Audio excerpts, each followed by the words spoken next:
I've been, these last few days, I've been sitting around like, what the fuck was I thinking? Like, what I was doing? I appreciate you for saying that. I think I was just so fucked up, and I just felt like it was just over. All right, we got Young Thug speaking on his snitching allegations and all of the leak recordings in his new interview. Y'all better like the video. You better subscribe. I've been working for y'all. Like the video. Let's get it. Like, I'm going through shit every day. I'm looking at my best friend, them do what they do. I'm looking at this. I'm looking at certain shit. And it's making me feel how I'm feeling. Like, I ain't never been a nigga to pillow talk. I ain't never been a nigga to talk about nobody else in my life on the phone with nobody else. I never been that type of nigga. I've been, these last few days, I've been sitting around like, what the fuck was I thinking? Like, what I was doing? I appreciate you for saying that. I think I was just so fucked up, and I just felt like it was just over. Like, I'm just sitting in jail 24 hours on 23 and 1. I'm in a cell 23 hours. Like, at this point, I'm just like, man, I don't give a fuck. Life, it ain't what I'm thinking it is. Like, I'm just talking. At this point, I'm just talking. At this point, I'm just holding conversations with my girl. But the crazy part is, all these conversations that I had on the phone, I also had with the same niggas who I was talking about on the phones. So that's why it don't seem weird between us, me and them. Cause I done held these same conversations with Wham. I done held these same conversations with Savage. How I feel about him, how I feel about Wham, how I feel about this, how I feel about every situation. We talk like men, we brothers, we talk. They tell me how they feel about certain things. So we all align, we won, we what we is. But you gotta understand, like, my standpoint, I'm locked up. Nigga, I'm on the phone talking to my girl every day. This is the only person I'm talking to on the phone. This is the only person that I can talk to. Like, I can't even talk to my family cause they just like, how they is, it ain't good for my case. They can be on the phone, they don't understand certain things. So if I be on the phone with them, they might say the wrong thing on the phone. So now I can't talk to them. Now I can't talk to Bank. I don't want the police to get on Bank. Now I can't talk to Wham. I don't want the police to get on him. I don't want the police to get on Savage. I don't want the police to get on Pluto. It's just so much shit in my mind to the point where I'm just like, I'm confining myself. I mean, not confined, I'm like trapping myself to just communicate with one person. And then I might go to court and just get body slammed by the motherfucking judge, bro.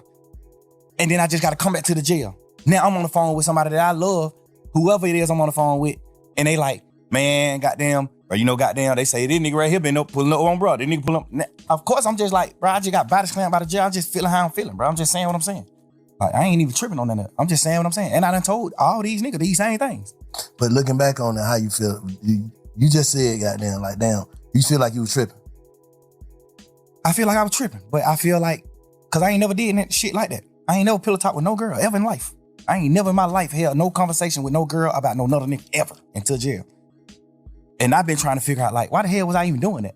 And then I just had to, like, think back to when I was in jail. Cause I did a long time in jail, so I know how to think right back to when I was in jail right now. So you've been reflecting? Hell yeah, and that's another thing I don't even want to do. That's why I don't even respect the phone call shit coming out, cause all it do is make me think about when I was in jail, going through fighting for my life. All it do is make my girl think about those long ass conversations on the phone. We praying and we doing shit and hoping that I can get away from this shit and come out of it. Like, that's the weird part about this shit that's happening. Like, this shit, all this, y'all, this shit just like a fun moment in the memes on the internet and trying to just like tarnish my existence and just my real nigga shit, my real nigga life to like, just to have fun with it. But not knowing, like, but this shit traumatizing the hell. This shit goddamn make me remember when I was in jail. This shit make me remember those dark ass days and moments I had, bro. This shit make my girl cry. She ain't even tripping about what we saying on the phone. Nigga, we said, whatever I say, I can say twice. I'm a grown man. I'm a man, nigga. Whatever I say twice. And I done said it to every nigga. They know that. So I ain't tripping on that part. I'm tripping on just like the world not knowing that. I'm tripping on the world just, oh, but look at this. Oh, hey, y'all, here go another phone call. Here go. It's just like, bro, y'all ain't understanding what's going on. Let me say this. If you knowing that you told these people and you was on the side, how would you look at it?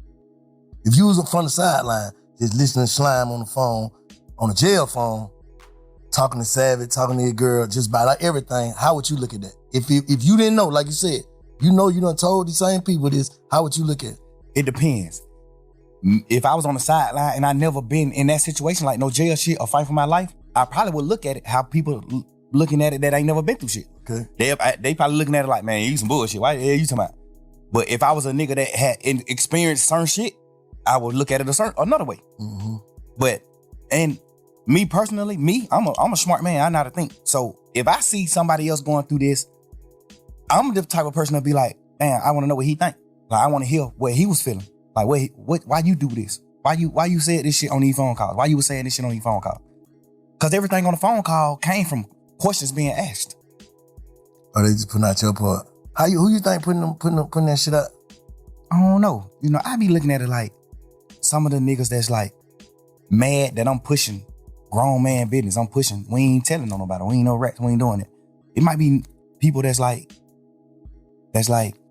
you know, it might be stemming from that. Cause do you think you inviting that energy though? Yeah, 100%. Hopefully. Yeah.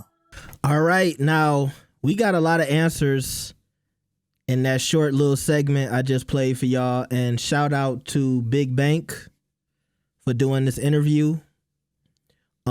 And basically keeping it real with Thug and giving Thug some pushback.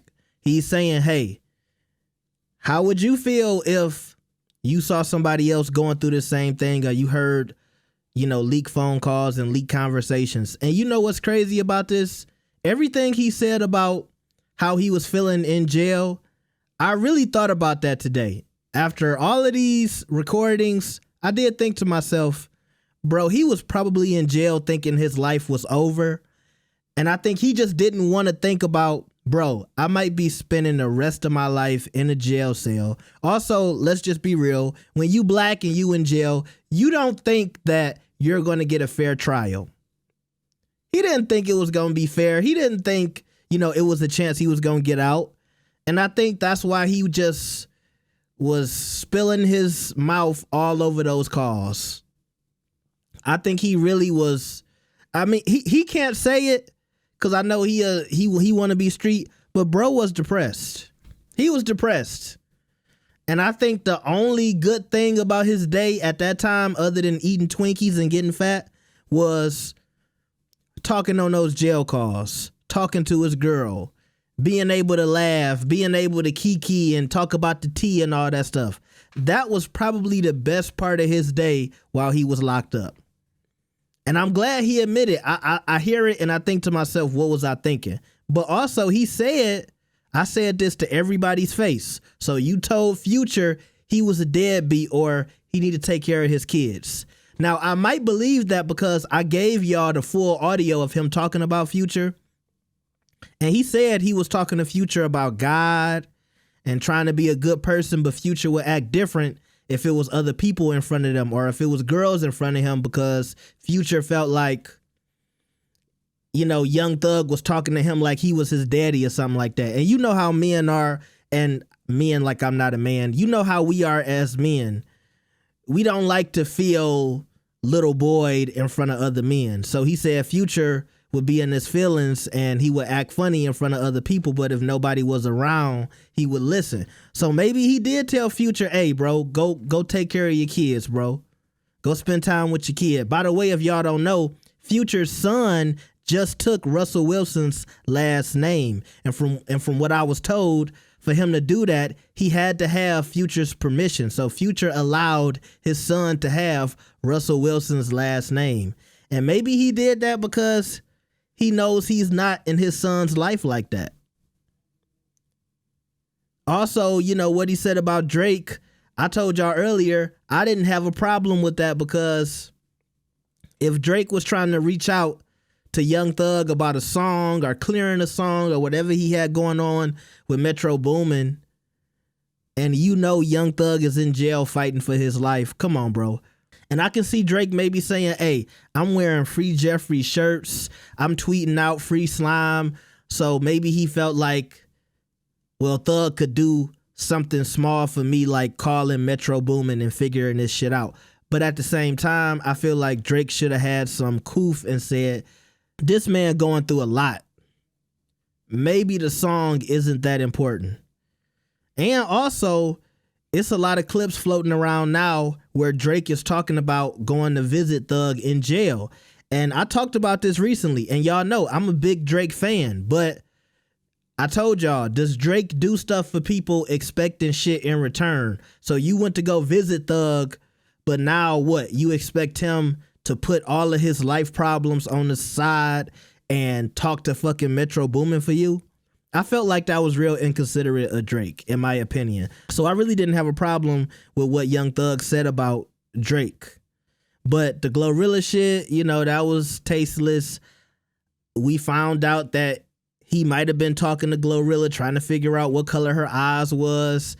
And I think Whack 100 did say something that I agree with. When somebody is trying to downplay a girl to their girlfriend, usually it's because they're attracted to that girl. So yeah, I don't think he said everything to everybody's face that he said in those calls, but I can see him having a real conversation with 21 Savage, Future, and maybe even Drake. I wonder if he ever spoke to Gunna. Y'all think him and Gunna ever had a conversation? Who knows? But he's doubling down on what he said. He's not acting like I didn't mean it. He said, hey, everything I said it. I'm a man. And what y'all think about that too? And I think from what I've heard from the interview thus far, this is how you should handle that situation. Don't come in too cocky, acting like, you know, I'm the hardest guy in the world. I'm this gangster. The streets gonna love me regardless. I'm not a snitch. No, talk about how you was feeling in that jail. And like I said, I think he was depressed, bro. I know somebody might say I'm trying to make him a victim and all this other stuff, but you go to jail and be facing life and then have millions of dollars out in the free world and you thinking about how you just fucked up your life. You had everything that everybody in the world would dream of having, and now you in jail eating a goddamn jail cell burger that somebody cooked on some metal where people been laying their ass for 100 years.